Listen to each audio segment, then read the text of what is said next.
নমস্কাৰ বন্ধু-বান্ধৱীসকল, পুনৰবাৰ স্বাগতম জনাইছোঁ আমাৰ নতুন এটা ভিডিঅ'লৈ। কেইটামান অতিকৈ গুৰুত্বপূৰ্ণ প্ৰশ্ন আৰু উত্তৰ লৈ আজি এই ভিডিঅ'টো আৰম্ভ কৰিবলৈ ওলাইছোঁ। বিশেষকৈ যিসকল পৰীক্ষাৰ্থীয়ে ADRE গ্ৰেড 4 লিখিত পৰীক্ষাৰ বাবে প্ৰস্তুতি চলাই আছে, তেওঁলোকৰ কাৰণে এই ভিডিঅ'ৰ প্ৰশ্ন উত্তৰকেইটা অতিকৈ গুৰুত্বপূৰ্ণ হ'ব পাৰে। গতিকে ভিডিঅ'ৰ প্ৰশ্নকেইটা আৰম্ভণি পৰা শেষলৈকে চাই যাব আৰু ভিডিঅ'টো যদি আপোনাৰ চাই ভাল লাগে, শেষত লাইক এটা কৰি আপোনাৰ বন্ধুবৰ্গৰ সকলৰ মাজতো নিশ্চয়কৈ শ্বেয়াৰ কৰি দিবলৈ নাপাহৰিব। তেন্তে আহকচোন আজি ভিডিঅ'ৰ প্ৰশ্ন উত্তৰ কেইটালৈ আগবাঢ়োঁ। প্ৰথম প্ৰশ্ন, প্ৰথম অসমীয়া ছপাপুথি ধৰ্মপুস্তক কোনে ৰচনা কৰিছিল?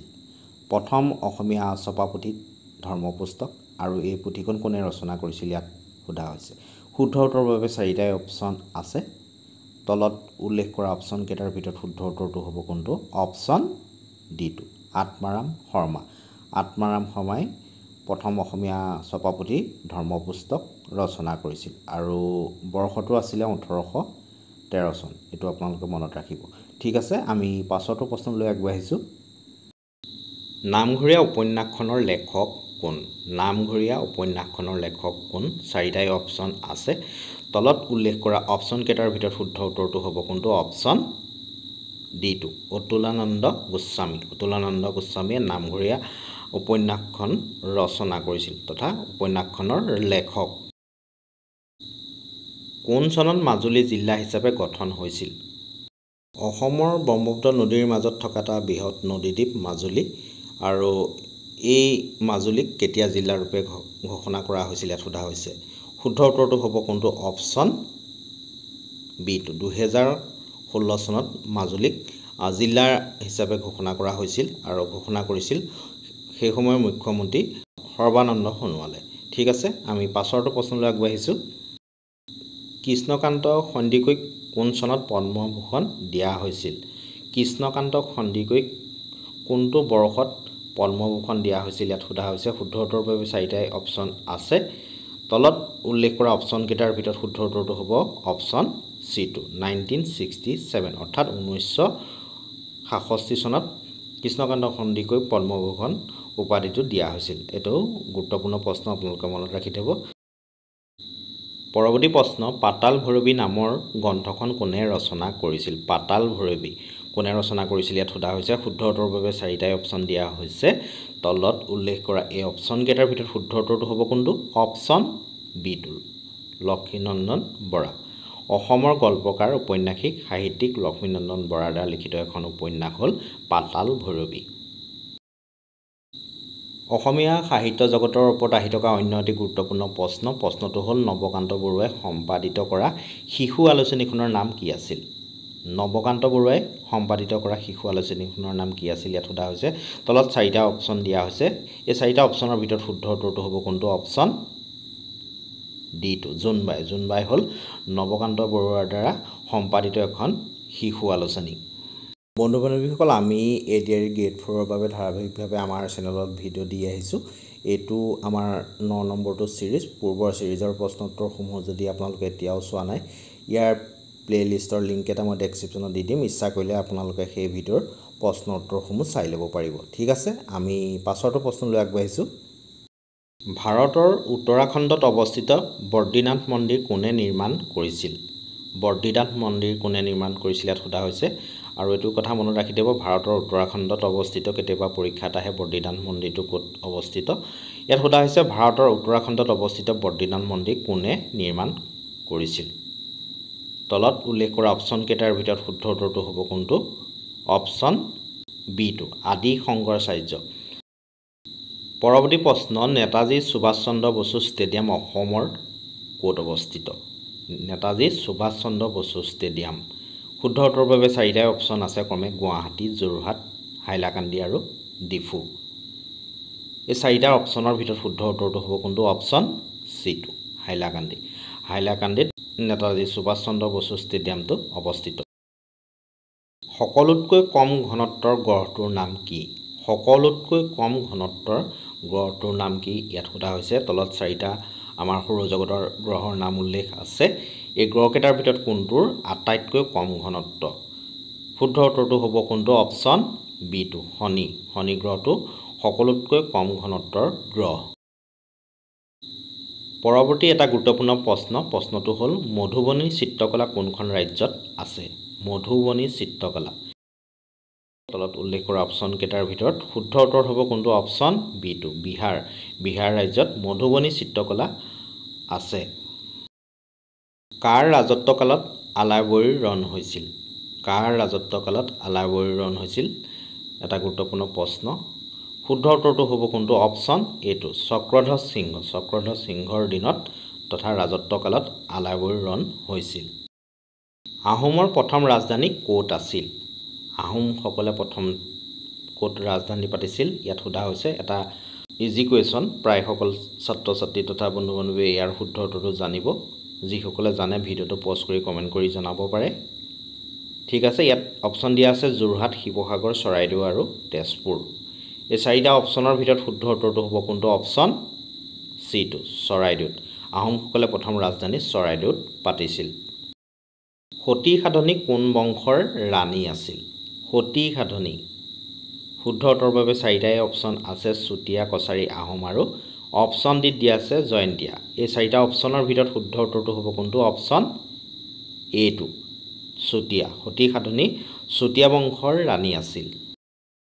আটাকামা উষ্ণ মৰুভূমি তলৰ কোনখন মহাদেশত অৱস্থিত আটাকামা উষ্ণ মৰুভূমি তলত চাৰিখন মহাদেশৰ নাম উল্লেখ আছে এই মহাদেশ কেইখনৰ ভিতৰত কোনখন মহাদেশত আটাকামা উষ্ণ মৰুভূমিটো অৱস্থিত সোধা হৈছে শুদ্ধ উত্তৰ হ'ব কোনটো অপশ্যন বি2 দক্ষিণ আমেৰিকাত আটাকামা উষ্ণ মৰুভূমিটো অৱস্থিত ভাৰতীয় সংবিধান 1950 চনৰ কিমান তাৰিখৰ পৰা কাৰ্যকৰী হৈছে এটা গুৰুত্বপূৰ্ণ প্ৰশ্ন ভাৰতীয় সংবিধানৰ ওপৰত প্ৰায় প্ৰশ্ন থাকেই ইয়াত সুধিছে ভাৰতীয় সংবিধান 1950 চনৰ কোনটো তাৰিখৰ পৰা কাৰ্যকৰী কৰা হৈছিল শুদ্ধ উত্তৰ হ'ব অপশ্যন বি2 26 জানুৱাৰী ভাৰতীয় সংবিধান 1950 চনৰ 26 জানুৱাৰীৰ পৰা কাৰ্যকৰী কৰা হৈছে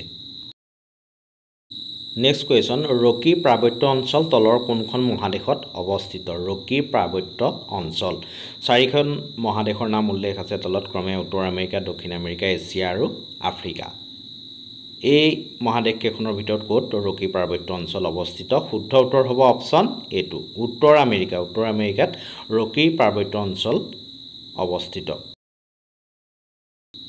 ভাৰতবৰ্ষত প্ৰথম বেংক কিমান চনত স্থাপন হৈছিল ভাৰতবৰ্ষত কিমান চনত প্ৰথম বেংকটো স্থাপন কৰা হৈছিল ইয়াত সোধা হৈছে তলত চাৰিটাই অপশ্যন আছে এই অপশ্যন কেইটাৰ ভিতৰত শুদ্ধ উত্তৰটো হ'ব কোনটো অপশ্যন বি2 1770 চনত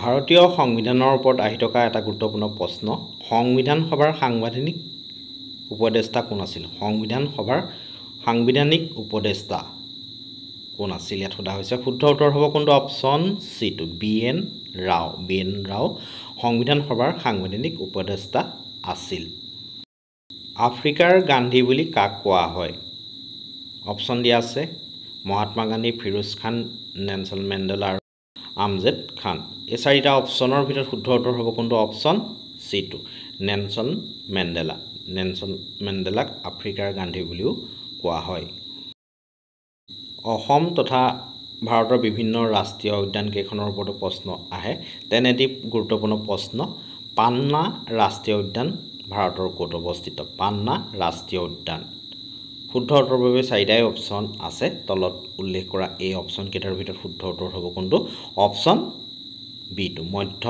মধ্যপ্ৰদেশত পান্না ৰাষ্ট্ৰীয় উদ্যান অৱস্থিত পৰৱৰ্তী প্ৰশ্ন কোনটো বৰ্ষত ব্ৰিটিছে ভাৰতৰ ৰাজধানী কলিকতাৰ পৰা দিল্লীলৈ স্থানান্তৰ কৰিছিল কোনটো বৰ্ষত ব্ৰিটিছে ভাৰতৰ ৰাজধানী কলিকতাৰ পৰা দিল্লীলৈ স্থানান্তৰ কৰিছিল ইয়াত সোধা হৈছে শুদ্ধ উত্তৰ হ'ব অপশ্যন চি2 1911 চনত ব্ৰিটিছে ভাৰতৰ ৰাজধানী কলিকতাৰ পৰা দিল্লীলৈ স্থানান্তৰ কৰিছিল বগীবিল দলং কোন জিলাৰ মাজত আছে বগীবিল দলং কোন দুখন জিলাৰ মাজত আছে ইয়াত সোধা হৈছে তলত উল্লেখ কৰা অপশ্যন কেইটাৰ ভিতৰত শুদ্ধ উত্তৰ হ'ব অপশ্যন এটো ধেমাজি জিলা আৰু ডিব্ৰুগড় জিলা এই দুখন জিলাৰ মাজত বগীবিল দলংখন অৱস্থিত নেক্সট কুৱেশ্যন ইন্দিৰা গান্ধীৰ সমাধিস্থলক কি বুলি কোৱা হয় ইন্দিৰা গান্ধীৰ সমাধিস্থলক কি বুলি কোৱা হয় ইয়াত সোধা হৈছে অপশ্যন দিয়া আছে ক্ৰমে বিজয়ঘাট ৰাজঘাট শান্তিবন আৰু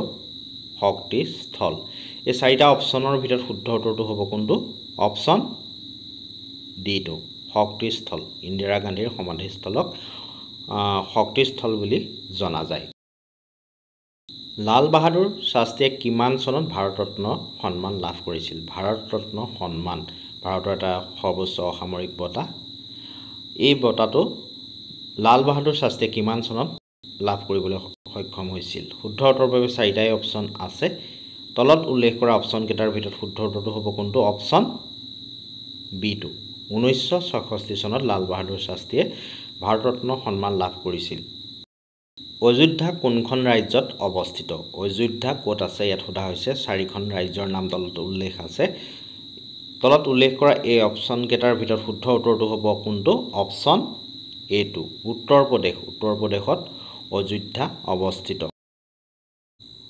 অযোধ্যাৰ ৰাম মন্দিৰৰ উচ্চতা কিমান ৰাম মন্দিৰৰ উচ্চতা কিমান সোধা হৈছে অযোধ্যাৰ শুদ্ধ উত্তৰৰ বাবে চাৰিটা অপশ্যন দিয়া হৈছে তলত উল্লেখ কৰা অপশ্যন কেইটাৰ ভিতৰত শুদ্ধ উত্তৰটো হ'ব কোনটো অপশ্যন বিটো 161 ফুট অযোধ্যাৰ ৰাম মন্দিৰৰ উচ্চতা হ'ল 161 ফুট পৰৱৰ্তী এটা গুৰুত্বপূৰ্ণ প্ৰশ্ন বৈশাগু কোনটো জনগোষ্ঠীৰ এটা জনপ্ৰিয় ঋতুকালীন উৎসৱ বৈশাগু কোনটো জনগোষ্ঠীৰ এটা ঋতুকালীন উৎসৱ ইয়াত সোধা হৈছে শুদ্ধ উত্তৰ হ'ব কোনটো অপশ্যন সিটো বড়ো জনগোষ্ঠীৰ বৈশাগু হ'ল বড়ো জনগোষ্ঠীৰ এটা জনপ্ৰিয় ঋতুকালীন উৎসৱ বিষ্ণুপ্ৰসাদ ৰাভাক কলাগুৰু উপাধি কোনে প্ৰদান কৰিছিল আমি বিষ্ণুপ্ৰসাদ ৰাভাক কলাগুৰু নামেৰেও জানো আৰু এই বিষ্ণুপ্ৰসাদ ৰাভাক কলাগুৰু উপাধিটো কোনে দিছিল বা কোনে প্ৰদান কৰিছিল শুদ্ধ উত্তৰটো হ'ব কোনটো অপশ্যন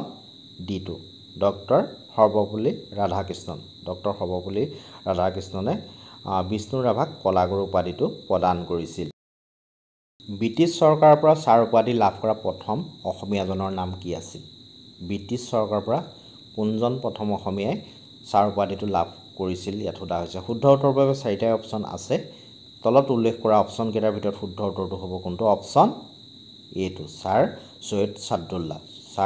সৈয়দ চাদুল্লাক ব্ৰিটিছ চৰকাৰে ছাৰ উপাধিটো প্ৰদান কৰিছিল কোন চনত গুৱাহাটীত সৰ্বপ্ৰথম এদিনীয়া আন্তৰ্জাতিক ক্ৰিকেট প্ৰতিযোগিতাৰ খেল অনুষ্ঠিত হৈছিল কোনটো বৰ্ষত গুৱাহাটীত সৰ্বপ্ৰথম এদিনীয়া আন্তৰ্জাতিক ক্ৰিকেট প্ৰতিযোগিতা অনুষ্ঠিত হৈছিল ইয়াত সোধা হৈছে তলত চাৰিটাই অপশ্যন আছে এই অপশ্যন কেইটাৰ ভিতৰত শুদ্ধ উত্তৰ হ'ব কোনটো অপশ্যন ডিটো 1983 চনত গুৱাহাটীত সৰ্বপ্ৰথম এদিনীয়া আন্তৰ্জাতিক ক্ৰিকেট প্ৰতিযোগিতা অনুষ্ঠিত হৈছিল আজিৰ প্ৰশ্নোত্তৰ শিতানৰ অন্তিম তথা শেষৰটো প্ৰশ্ন প্ৰথম অসমীয়া ৰঙীন চলচ্চিত্ৰখনৰ নাম কি প্ৰথম অসমীয়া ৰঙীন চলচ্চিত্ৰখনৰ নাম কি আছিল ইয়াত সোধা হৈছে শুদ্ধ উত্তৰৰ বাবে চাৰিটা অপশ্যন দিয়া হৈছে ক্ৰমে অগ্নিস্থান পিয়লি ফুকন বিধাতা আৰু অপশ্যন ডি দিয়া আছে ভাইটি এই প্ৰশ্নটো শুদ্ধ উত্তৰৰ বাবে আপোনালোকৰ মাজলৈ আগবঢ়ালোঁ যিটোৱে শুদ্ধ উত্তৰ বুলি ভাবে নিশ্চয়কৈ কমেণ্ট কৰি জনাব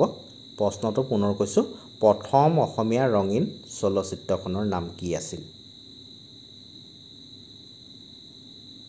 আজিৰ ভিডিঅ'টোৰ প্ৰশ্নকেইটা ইমানেই আছিলে ভিডিঅ'টোৰ প্ৰশ্নকেইটা যদি আপোনালোকে চাই ভাল পালে নিশ্চয়কৈ এটা লাইক কৰিব আৰু পোনপ্ৰথমবাৰৰ বাবে যদি আপোনালোকে আমাৰ চেনেলৰ ভিডিঅ' চাই আছিল এতিয়াও যদি চেনেলটো ছাবস্ক্ৰাইব কৰা নাই তেন্তে পৰৱৰ্তী পৰ্যায়ত এনে ধৰণৰ প্ৰশ্ন উত্তৰ পাই ৰাখিবলৈ আমাৰ চেনেলটো ছাবস্ক্ৰাইব কৰি ৰাখিব আৰু কাষতে থকা বেল আইকনটো প্ৰেছ কৰি অল কৰি ৰাখিবলৈ নাপাহৰিব ধন্যবাদ